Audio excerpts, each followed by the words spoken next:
Hey guys, this is Rob Goebel, also known as Archery Rob. I'm practicing another self-sufficient gardening video here, and remember, you're only as free as your food supply. So if you're practicing prepping or whatever, you will only last as long as you can grow food for yourself. And if you just store food and don't have a way of reproducing it, if really come to shove, you'll run out of food. So this is all about self-sufficiency. So on to the video. Hey, this is, y'all have problems with like a 4-foot fence like this. This is 2x4 wire. And typical, I guess, cattle goat fence. Put it up around your garden and you have problems with it with deer jumping the fence. And so I came last year before I tried mounting sticks off the posts and running mason twine across it. It worked pretty good for a while. The deer were jumping on one side of the garden, and that just kept them from jumping. And then until they eventually figured out I didn't do the other side of the garden, and then they jumped around the other side of the garden and went in there and tore all the beans up. So I decided I was going to have to get a solution for it. So I'm going to show you here in a second what I did.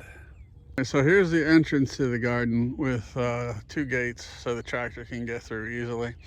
And the solution was to put balusters, 42-inch balusters on the post with staples to slide the wire through, and to use electric wire posts, fiberglass electric wire posts with the plastic clips on them, to put like 17 gauge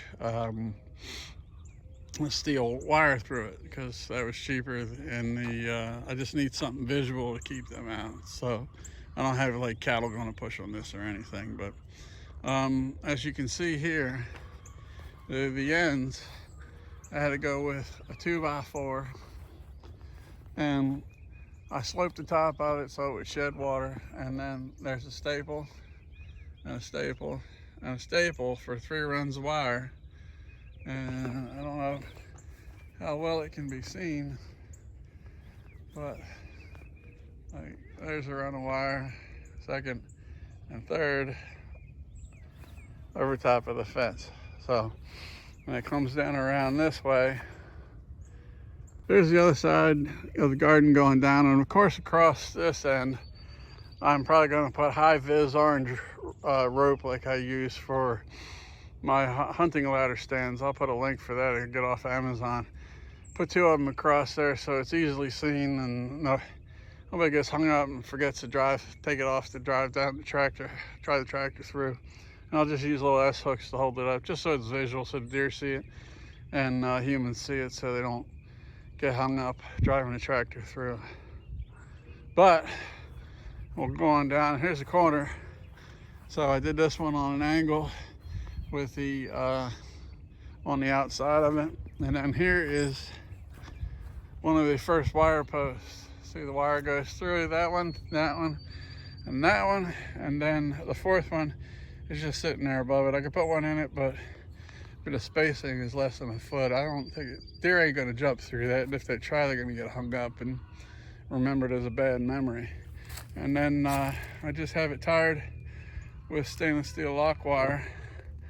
And then down the bottom, that's what really sucks it in up tight.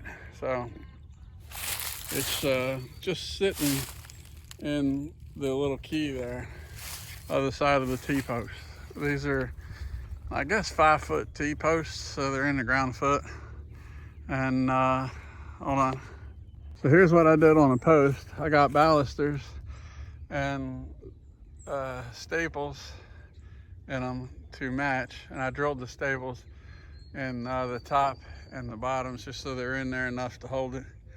And then they match up here. You can see down the line, it goes on down the line, and this is easily 6.5 feet, so I mean, so this changed. You can see the wire in the sunlight better. This changed a 4-foot fence into a 6.5, almost 7-foot fence. So I think this ought to keep the does out of my garden this year. So I'll see how this works, and I'll follow up later.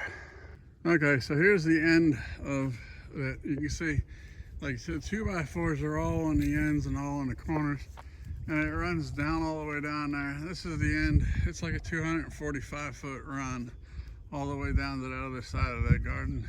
And I had balusters originally on the end here, and they were not going to work. They were, as soon as I started putting some tension on that wire, they started tweaking over.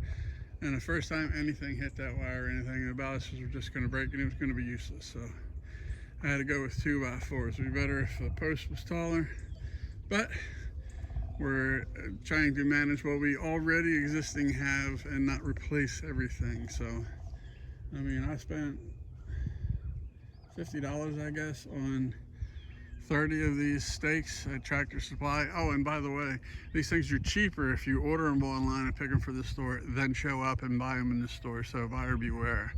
Their internet pricing is cheaper than their store pricing. So, and then like 6 2x4s, and of course we pull that open gate up across there. We're going to wind up our fence across, and we had just opened this up so the tractor could bypass each way, but we're going to put a gate on here. So obviously this is the only strand from this side to that side is the only thing not done so far.